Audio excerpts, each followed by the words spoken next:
Shalom, y'all. What's going on? 7RD. Real quick, just wanted to come on here and just say a few words about what's going on in our day and time. As you already know, that the Taliban has taken over Afghanistan. Now, I remember back in the 80s, 1981, when Marvin Winans and the Winans came out with their album introducing the Winans. They were on the cutting edge of gospel music. They changed gospel music forever. And the first hit on that album was Question Is. So remember when I was in this group called Just Jesus and how we sang a lot of the wine and songs. And one of the lead singer and the organizer and the leader of the group was a guy named by name of David B. I'm gonna say his whole name. And he would sing the first single off the album introducing the Winans entitled Question Is. And I remember one part of it where Marvin Winans was stating the case of how things would, you know, turn for the worse and things would change and things would be altered. But one thing that he said in that song, um, I think it was in the latter part where he said Russia has already invaded Afghanistan. I remember that. And he was talking about how the Messiah would return soon because of those things that would take place. And as we understand, that's what we were in great anticipation at that time for, the events to take place at that time. But as we grew and learned and became more knowledgeable, found out who we are as a people, and us being the covenant people, we began to learn a lot of the doctrines and dogma that we were taught, that they were twisted truths. Some of them were straight up lies. And so what we see today, by us being children of light, and we understand who we are, we understand the prophecy, prophetic timeline that we're in today. We see that things are drastically changing. COVID is on the rampage. A lot of people are still dying from it, and the news media, they taking it as far as they can. They just pushing the envelope to instill fear in people. And so we see all these things going on, and we see changes. We see the money. It has become scarce in our government. They don't have a lot of money, and they kind of moving things around, shifting things around. Like I said in the last video, where some people haven't even received their income taxes, and others are waiting on the stimulus, and people are doing whatever they can. People are beginning to sell themselves and do whatever they can to survive. And now we have this incident where the Taliban invaded Afghanistan and took over. They say they have seized the country, and we watching the news and we see how these people are running toward the airport. Some of them are even trying to hang on to the wings as the plane began to take off. It's a sight to see. And let me tell you something. I know how they feel. It was about 6 years ago, 2015, I was in Israel, and we were sitting in Palestine. And to get into Palestine, you have to put all your belongings, just like you do at the airport, on a conveyor belt. Excuse me, I had a long day, 13 hours of work. It's 9 o'clock. After I'm done with this, I'm gonna take a shower and I'm gonna lay down. But You have to put all your belongings on a conveyor belt, and it goes through this X-ray to make sure that you're not taking any firearms or any weapons or any type of instruments to do damage or harm to anyone, or whatever they had posted on the wall that's prohibited. And once you go through there, they search you. Just the same thing that you go through TSA at the airport. Once you get through that, they give you your stuff back. You put everything back on, and you walk through this long corridor into Palestine. Once you cross into Palestine, you're no longer in Israel. And we went all the way in. We went to this place, and this guy named Ramon, I just call him that. I won't say his full name.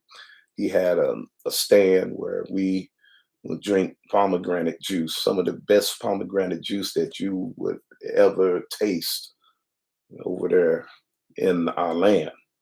And so we were sitting there and just enjoying the scenery, watching the interactions and all these Palestinians who were really Muslims. And, you know, these Christians, they came up, Christians from France, and they walked up and they were ordering, they ordered juice and everything. And one of the Palestinians who was a Muslim, he walked up to the one Christian guy. He had a backpack with a cross on it, and he tried to snatch the backpack off the boy's back. And the guy, he turned around, he was afraid. And the owner, whose name we would call Ramon, he went out there to try to protect the Christian. And he kind of, got into a scuffle with the guy. And he grabbed him by the throat and pushed him away. And they called the guy back, and they made him apologize. And he was like, I'm sorry. And he walked off. The guy we was with, who was Mike, he said, he's not sorry. You can tell by the way he's looking. And one of the guys that worked for Ramon, he was, just doing his daily task, helping out because they were extremely busy at that time. The guy, he walked over to the side somewhere, and all of a sudden he came running fast around the corner. We were sitting there, and I'm sitting there having my pomegranate juice. And the guy that worked for Ramon, he came, and by the time he turned the corner, the guy that said that he was sorry hit the Ramon assistant, hit him in the back of the head with a rock. And I heard it. It was like, and I looked, and blood splattered everywhere. The guy fell on me, and he rolled, and his blood was gushing out. I kind of just shoved him, not real violently or real hard. I just kind of moved him out of the way because I didn't want his blood to get all on my clothes or anything. And so I kind of moved him out of the way. And another guy that was with the guy that said he was sorry, he stood up and spoke something in Arabic. Then he took this big stone and threw it at Ramon's um, refrigerator. It was a glass refrigerator, shattered it. Then after that, all hell broke loose. There was stones flying. There was sticks flying. Big old pump machines flying. People not ready for the type of warfare and the type of guerrilla tactics that we witnessed over there in Palestine. It happened just like that. And people, this one guy, real skinny guy, everybody over there is real thin. I'm considered as a person that's obese. So you look at it, someone that's much bigger than me, I don't know what they would consider that individual, but I'm considered obese. This guy was real thin. And he had this pole, and he was running with this pole, and it looked like people often, laugh when I say this, but it looked like the pole should have been carrying him instead of him carrying the pole. But that pole was big, and he took it and hit this guy on the back of the head. And the guy trembled, and he went down, and it was just chaos everywhere. And it happened so fast. I tried to get my camera, and it looked like something stopped me. I couldn't get it, and it was just commotion, chaos, warfare, tribal, or whatever you may call it, conflict that happened at the drop of a dime in a split moment. Right that instant, it jumped off. And these people were crazy, blood everywhere. And we witnessed that. And so, what I'm saying with this Taliban, and I understand why these people were running because, people, some of them would be beheaded, some of them would be stoned. These things that they have shown in the past are true. There's a lot of, hey, I'm just saying. So we got to be vigilant. That's why I named this Vigilant. I don't know if I said the title of the message, but let me see what time it is. Okay, I've been in there 10 minutes. I'm almost done. What we must understand is that here in the United States, you have people that's scattered throughout the region in every state. We've been to many states and we've been vigilant. We've been watching. We just don't go on vacation. We just don't go to vacate. We go to observe, to see what's going on, to get eyewitness account of what's really going on and read the times through the events of what we witness. And we see that the people are scattered, even in our neighborhood. They all over. They driving buses. They at the store. They shopping. They at the restaurants. You just don't know. Me and my wife, we were talking, and she mentioned David and Goliath. Sometimes people think they so grand and so great, they can overcome anything, just like the Goliath. And all it took was a little rock and a slingshot to take him down. That story and that account of that battle was written for our admonition for us to understand. Just because you got big weaponry, it doesn't mean nothing. There was one time they had, in time past, it was a kingdom. I can't think of which kingdom it was. It's written in scripture how they had chariots and horses, and they thought that they were that they were invincible. They thought that no one could stand against them. And the Father sent rain, and those horses and chariot just sunk in the mud, and they were taken advantage of. They were delivered into the hands of the people that they thought that they had an easy feat to accomplish. And this is what I'm saying. Look at AI, how Joshua, how there was rebellion in the camp, sin in the camp, and they went against AI and got destroyed, which they should have demolished. They should have annihilated, but they got demolished. Why? They got destroyed. They got conquered. They were sent back running, retreating from a little small region of AI. And so, what I'm saying, I hope you can read between the lines. Be vigilant, y'all, because things can happen. Vengeance is in the eyes of people. You go to countries and you destroy them, then you leave with the resources, and you go to other countries and you do the same. Don't think those things that happen won't come back to bite you in the rear end. And so I'm speaking vaguely and I'm doing it for a reason. It's just up to us, those of us that understand who we are and where we are, to be vigilant, be watchful, because anything can jump off at any time. This invasion happened at the moment where the whole country is broke. There's scarcity in food. People don't know it yet. The times, hard times, are coming down the pike at tremendous speed.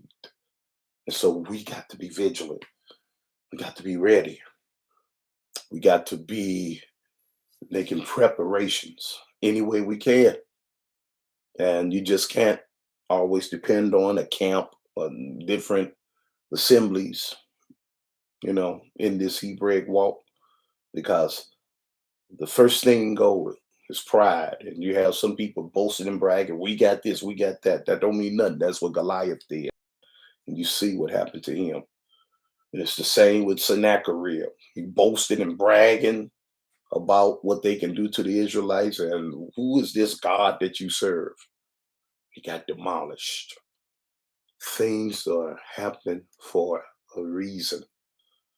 And anything can jump off throughout the world, and especially in these United States, because this is what the liberation, this is what retribution, this is what recompense looks like. And so I'm just here just to give my take on this Taliban takeover. You know, they all on social media, you know what I'm saying? And they can just send a signal and say, activate. You understand what I'm saying? Or initiate, or just pull the trigger. Things can just the smallest thing can jump off. Look at it 9/11. Look at how they they said there was a knife. Even if the story is fabricated, just by telling the story, they could bring that scenario, similar scenario, on their own head for fabricating it, if that's what happened. All I know is that we're living in time of transition, and you're going to have to grow. I'm talking to myself. This applied to me first. You're going to have to grow tough skin, because we're going to see some things, and you're going to witness some things that you deem as holy, going to be found and will be uncovered and discovered as evil. Things that you think that are evil will be uncovered as righteous. I'm telling you, listen to me. Some of the great preachers that you think that are on your side will turn on you. That's where we are. And I'm just giving you warning. Be vigilant. That's why I named this Vigilance. And so that's all I have to say. I really didn't want to say that much. Just understand. Observe, y'all, because just the smallest thing, the smallest trigger can set things off. This is a huge thing over there. The guy came to me at work and he said, man, the Taliban took over Afghanistan. And he been over there fighting for years. And he think all his labor was in vain. What did we do it for? I don't know, man. I mean, he's a career serviceman. He spent 30 years of his life, over 30 years of his life in the military, been all over, all type of missions. He walked like this. He programmed. I work with him, whenever I work over, just like I did today. He came to me tonight, and we ran in the break room in Oasis, and we wanted to see. And sure enough, Joe Biden was on there giving his speech. Then we saw these people trying to get out. And I'm telling you, I understand why they were trying to get out. These people are wild, and these people will stop at nothing. Little gang bangers that you know about in various cities and ghettos throughout this country don't have nothing on these people. They got all kind of ways to do some major damage to an individual. So be vigilant, because scriptures already told us these things will take place. And so that's all I have to say. I'm not trying to scare anybody. I'm not trying to alarm anyone. All I'm just trying, well, I'm trying to alarm, but I'm not trying to scare anyone or frighten anyone. I just want us to be vigilant, because this ain't for us unless you connect it to those whom all of this is for. So that's all I have to say. It'll be 20 minutes. Shalom.